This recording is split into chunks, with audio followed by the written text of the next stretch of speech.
Oh, hi there. Did you miss us? 'Cause we missed you. Word on the street is the internet's been a little too quiet without Peeper digging up what everyone really wants to know. Buckle up, darlings, because we're back and nobody's secrets are safe. Today we're going to peel back the layers behind the last voicemail left by Stephen Twitch Boss. What did Twitch warn his wife about, and why did everyone at his funeral sign an NDA? More importantly, why was Ellen's name allegedly mentioned in Twitch's note to the police? The closer you look at Twitch's death, the more it becomes clear that Ellen isn't as innocent as seems. Twitch Boss was the executive producer of The Ellen Show and stayed on with Ellen for almost 8 years until the show ended in 2022. Everyone who knew Twitch described him as a happy and loving man who lit up every room he walked into. So on December 13th, 2022, when it was announced that Stephen had ended his life, everyone was shocked. Now the rumors are getting louder, and there are whispers on the street that Ellen was connected to Twitch's death. And the reason she actually left the US was because she feared that after Diddy, an investigation would be opened into her too. Early on the morning of Tuesday, December 12, Twitch packed a small bag with only a change of clothes and his handgun, slipped out of his house without telling Allison, turned his phone to airplane mode so he couldn't be tracked, and took an Uber to the Oak Tree Inn, a dreary 2-story motel in a hacienda-style building on heavily trafficked Ventura Boulevard, just a mile from his house, and paid $107 to reserve a room for a single night. Twitch made his way down to room 249 and let himself in. Allison reported to police that Twitch was missing shortly after he had left the house, noting with particular worry that she couldn't reach him by phone, and he had not taken his car with him when he left, two things that she said were very much out of character for him. Because there were no details about Twitch's death, people just rushed to fill that void. This was at the time when Ellen had built this edifice as the nicest person on television. She would have YouTube stars, and all of a sudden that edifice was crumbling. The news about Ellen created a wave of online criticism at the time. Touching message from the widow of the dancer and TV personality and inspiration to a lot of us, known as Twitch. In her first social media post since Stephen Boss' death last week, Allison Holker shared this on Instagram, a selfie of the smiling couple. Holker left a short but powerful message. My one and only, oh, how my heart aches. We miss you so much. Twitch was last seen in this Instagram video he shared on December 11th, doing what he and she were known best for, dancing. Just 2 days later, he was found dead in a motel room in Los Angeles. The death was ruled a suicide. Twitch was 40 years old. Since then, there has been an outpouring of support for Holker and their 3 children. Just months before Twitch's death, The Ellen Show came to an end after allegations of abuse related to Ellen surfaced. I think we all remember how shocked everyone was to find out that Ellen, a person who had made being kind her entire personality, was actually abusive. Ellen apologized for her behavior, and during her apology, even forced Twitch to be on the show. She wanted to use Twitch's image to make herself look better, and you can clearly tell that Twitch wasn't comfortable. Human beings are not designed to handle that much pressure. And when I was talking about my experience, his face was like, I know. Popular at Diddy's alleged parties, and word on the street is that Twitch saw something he wasn't supposed to see. These parties involved some of the most powerful people in the world, and Twitch, being close to Ellen and present at these events, may have been caught in something much darker than he realized. Some say he tried to distance himself, but others believe he was silenced before he could speak. The fact that Ellen left the country so quietly, without any major public statements or plans, has only fueled the suspicion. People online are now connecting the dots. Ellen's name has come up in the same conversations as Diddy's, both tied to Hollywood's darkest secrets, both surrounded by people who died under mysterious or tragic circumstances. Hey, everybody. Everyone is in pain and trying to make sense of it, and we'll never make sense of it. And the holidays are hard, I think, anyway. But to honor Twitch, I think the best thing that we can do is to laugh and hug each other, and play games and dance and sing. The comedian hired Twitch for her talk show back in 2014. Over a decade ago, I met someone who changed my life and our show. And I'm talking about you, Twitch. Come here.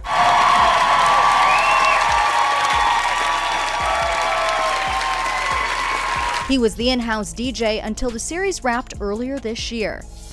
And I know it seems hard, it seems impossible, but that's how we honor him and hug each other and tell each other we love each other and let people know we're there for them. In his note to his wife, Twitch revealed everything. He told her about what he saw at the parties, things that involved powerful people, including names he never expected to be associated with that kind of darkness. He told Allison that he had been pressured into silence, that people close to him, even Ellen, were not who they claimed to be. According to leaked sources, Twitch's final note wasn't just a goodbye, it was a warning. Then came his voice note, allegedly a recording to Ellen which revealed everything. The voice note, which has never been officially released, has been mentioned in multiple online forums and leaked DMs. Some claim Allison still has a copy. Others say it was deleted or taken by someone shortly after Twitch was found dead. We're learning more tonight about the tragic suicide of Stephen Twitch Boss and the detailed steps he took to hide his plans. TMZ is reporting when Twitch left his home the day before his suicide, he took an Uber to a motel about a mile away. At the motel, he switched his phone to airplane mode so no one could reach him. The motel manager says he checked in under his own name and never left his room. We also now know that Twitch left his suicide note. Details have not been made public, but TMZ reports the note alluded to challenges Twitch had faced in the past. Entertainer Tyler Perry knows firsthand what that is like.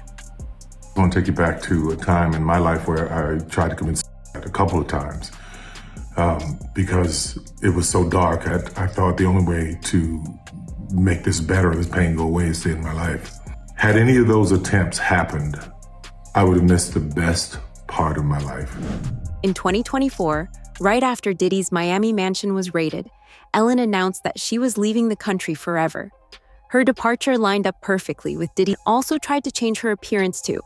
Someone who had been blonde for all her career changed her hair color and moved to England to start fresh. But the timing was too suspicious for many. Why would Ellen suddenly vanish from the spotlight just as Diddy's empire began to crumble under trafficking allegations? And why the drastic image change?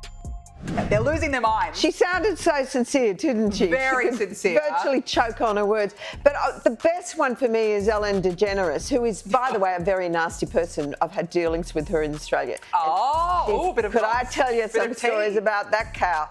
But anyway, good riddance to her. But she was quite friendly with that P. Diddy bloke, wasn't she? Well, this is why I say release the Diddy files. Yeah. Release the Diddy files. Come on, Donald Trump. We want to know whose name. So maybe she's hightailing out of there before all that is thrown at her as well. But what a bunch of hypocrites. Ellen DeGeneres and her wife, Portia de Rossi, have reportedly fled the US, bound for the UK, after Donald Trump's landslide victory. Numerous publications are reporting the couple have left the United States permanently.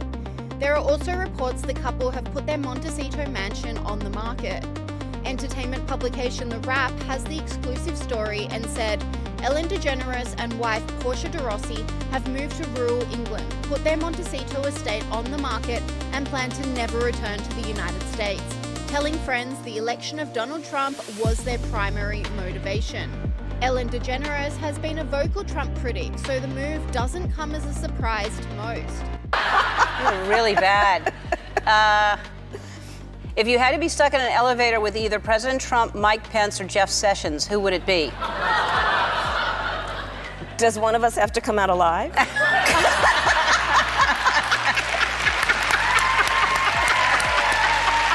Ellen DeGeneres has been seen rocking a new hair color since moving to the UK. The comedian changed her signature blonde look to brunette as she was seen enjoying a night out with friends at a pub called The Farmer's Dog. Ellen went out with her wife, Portia de Rossi, and a few friends, including the Torn singer Natalie Imbruglia. Sources told TMZ earlier this week that Ellen and Portia moved to England because of Donald Trump's re-election. They have reportedly settled into their new home in the southwest region of England, but they purchased the property before the election. Hey, I guess if Ellen's got a new place, why not get a new do? Twitch isn't the first person to have mysteriously died in connection to Diddy. Let's not forget that even Jamie Foxx was allegedly poisoned by Diddy. Jamie Foxx used to be a regular at Diddy's parties back in the day, but allegedly, after Diddy caught him taping him, Jamie wasn't allowed back in. Allegedly, Jamie had some tapes of his own, and in 2023, around the same time when the FBI first started investigating Diddy, Diddy found out about these tapes. Then suddenly reports came out that Jamie Foxx was suffering from an unidentified health crisis, and for almost a year he disappeared from everywhere. I don't know if you saw the one with Jamie Foxx saying the fact that when his special comes out, he's actually going to talk about the fact that Diddy's the one that poisoned him. Again, this is a story. I heard that story too. From the upcoming Netflix comedy show. Jamie Foxx expected to include the actor addressing a mysterious 2023 health crisis that left him hospital. This is from today. Right. For more than 20 days and recovering for months more, but has reason behind his disappearance. A few weeks after Jamie's special on Netflix was aired, Jamie was attacked while at a hotel in Beverly Hills. The attack left Jamie injured, and you have to be blind to not see the connection. This was Diddy sending a clear message: mess with me and I'm going to come after you. Actor Jamie Foxx was injured during an altercation at a Beverly Hills restaurant. Foxx is speaking out about the incident, which is being investigated by police. It comes just days after the Oscar winner revealed for the first time that a brain bleed caused him to suffer a stroke last year. Here's ABC's Phil Lipoff. Tonight, actor Jamie Foxx is recovering after an altercation at his birthday dinner in Beverly Hills left him needing stitches. Local police received a call about an incident at the high-end Mr. Chow restaurant near Rodeo Drive just after 10 p.m. Friday night. A representative for the actor saying someone from another table threw a glass that hit Foxx in the face. It's unclear whether Foxx was involved in the fight or merely a bystander. No arrests were made, but the investigation remains ongoing. It has already been an eventful month for the Oscar winner. In his recently released Netflix stand-up special, Foxx opened up about the mysterious health crisis that put him in the hospital for several weeks last year. Foxx telling the audience a doctor gave his family a grim diagnosis. He told my sister some horrible news about her big brother. He said he's having a brain bleed has led to a stroke. But now, the actor is proud he beat the odds. Said I couldn't walk, but look at me now. And Lindsay, Foxx appears to be keeping this positive attitude through this latest incident, writing on social media this morning, "The devil is busy, but I'm too blessed to be stressed." Lindsay? Foxx seemingly brushing it off. Phil, thank you. Diddy has managed to get away once again. Despite videotapes proving his alleged involvement, hundreds of witnesses, and even physical evidence connecting him to the crime, Diddy has been found not guilty. According to the official verdict, Combs is guilty of transportation for prostitution of ex-girlfriends Cassie and Jane, and not guilty on the more serious charges of racketeering, conspiracy, and sex trafficking. No one could have seen this coming. One person said that Diddy verdict don't even make sense. LOL, how you not guilty of sex trafficking but guilty of prostitution transportation? Another replied saying, yeah, it's wild. How you guilty of moving prostitutes but not guilty of sex trafficking? That's like charging someone for driving the getaway car but saying the robbery never happened. But he's going to get the maximum. The judge will give him the maximum, just like they gave O.J. Simpson the maximum in Vegas, because he got off Simpson in L.A. when he clearly killed these two people. And then when he got a second crack at him on a minor beef, relatively, of theft, they sentenced him to heavy time. So Diddy will go to prison, and he should. He's evil. And I say that because I just wrote a book called Confronting Evil. Yeah, he used narcotics and violence to coerce people to do what he wanted to do. That's evil. Sorry. Go ahead, okay, Stephen. Now, back to Trump. Well, hold on. Stephen wants to weigh in on what you just said. Go ahead. No. Okay.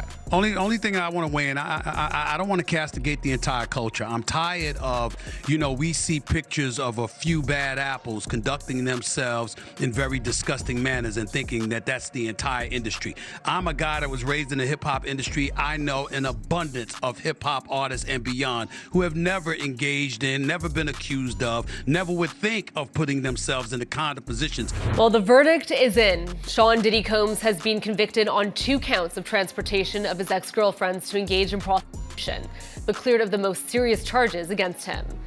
The music mogul has been found not guilty of racketeering conspiracy and 2 counts of sex trafficking. The charges he has been found guilty of are connected to his 2 former partners, including singer Cassie Ventura and a former girlfriend being referred to as Jane. In the U.S., it is a crime to knowingly transport any person with the intent that they engage in prostitution or illegal sexual activity. The 12-person jury deliberated for 3 days before reaching the verdict. The maximum penalty for each of the 2 guilty counts is 10 years in prison plus a fine. How you feeling? Not bad. How are you?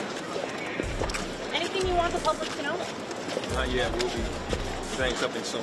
Thanks. We're hopeful that ultimately he receives a substantial sentence for what he's done, and we're pleased that Cassie's brought to light everything that has happened in this trial. I just spoke with her and with the U.S. Attorney's Office team, and she's in a good place. She's pleased that again that the jury has found him liable, or guilty of 2 federal crimes. It's absolutely a win.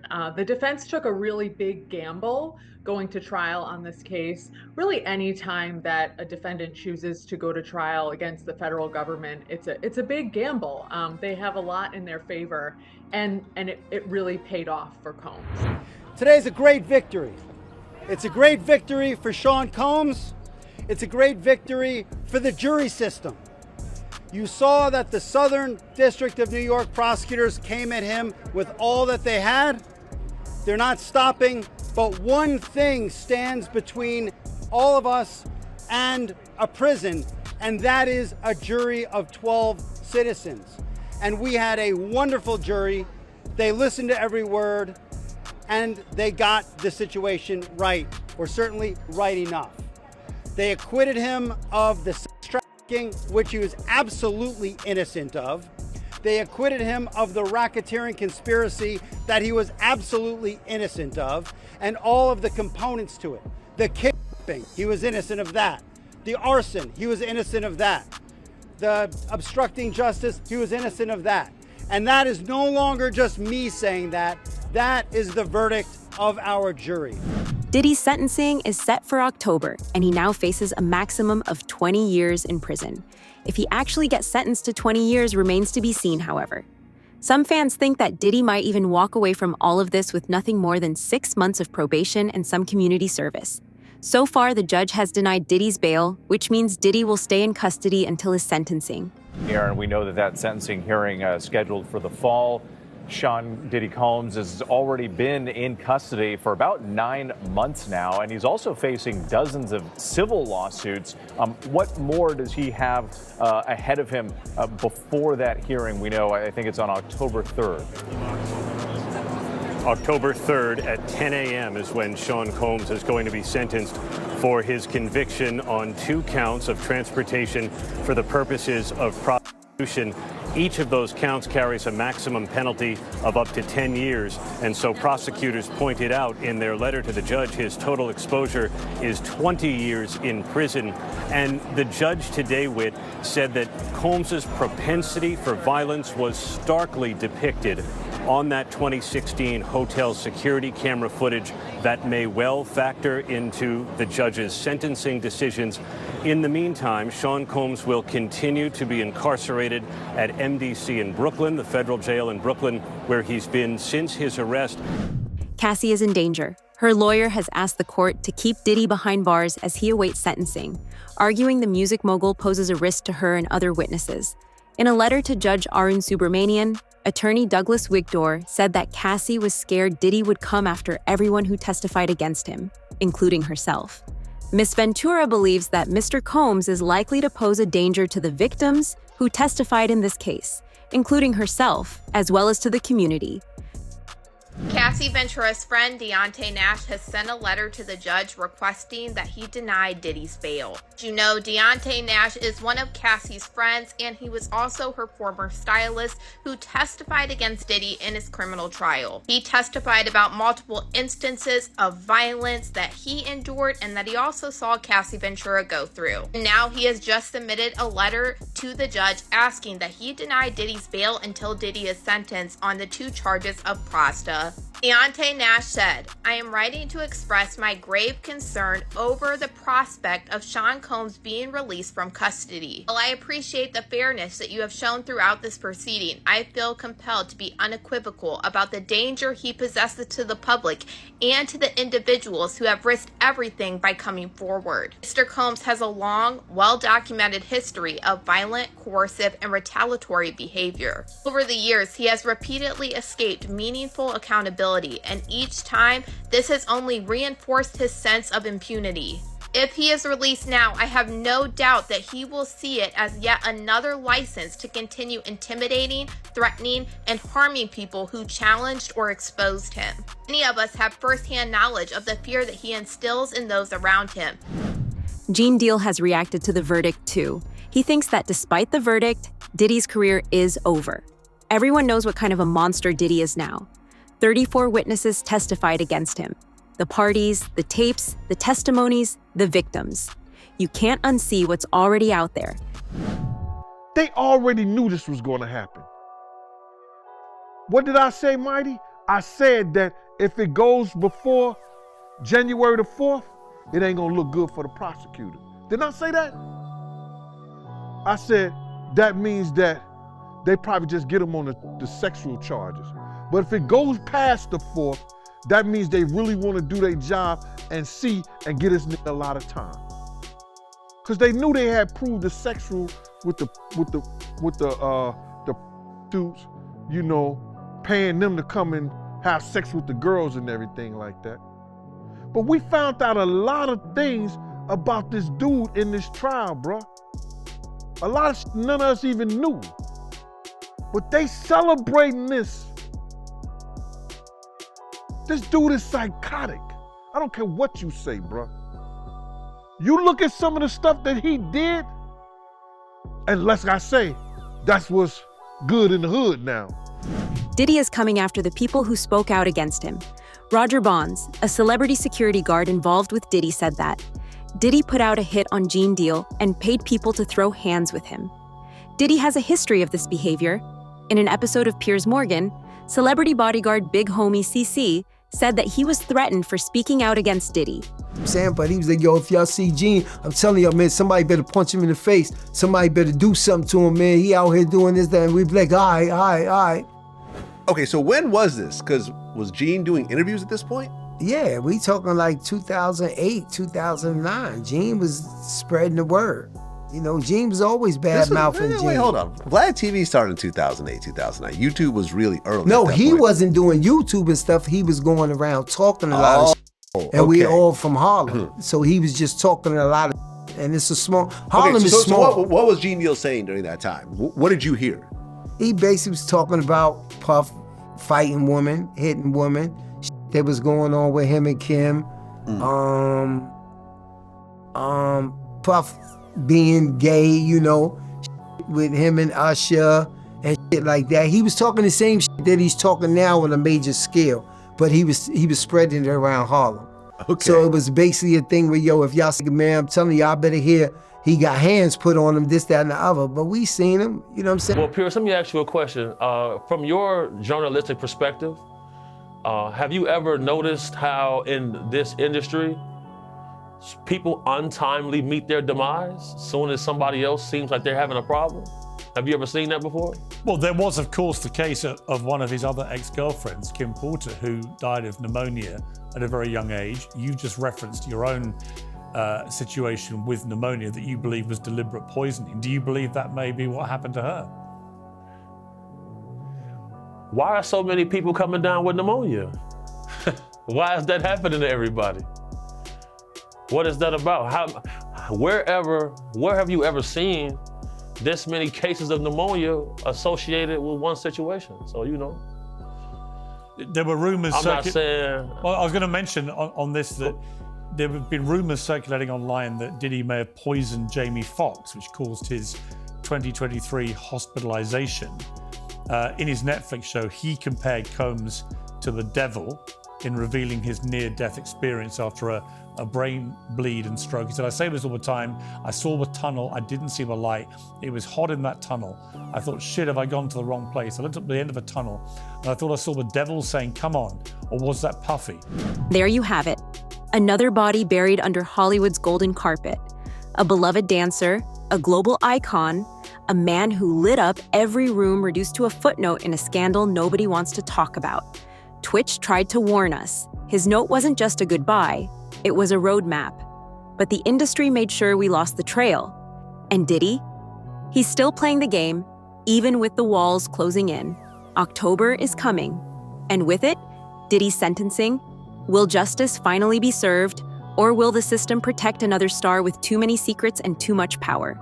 As always, we'll be watching.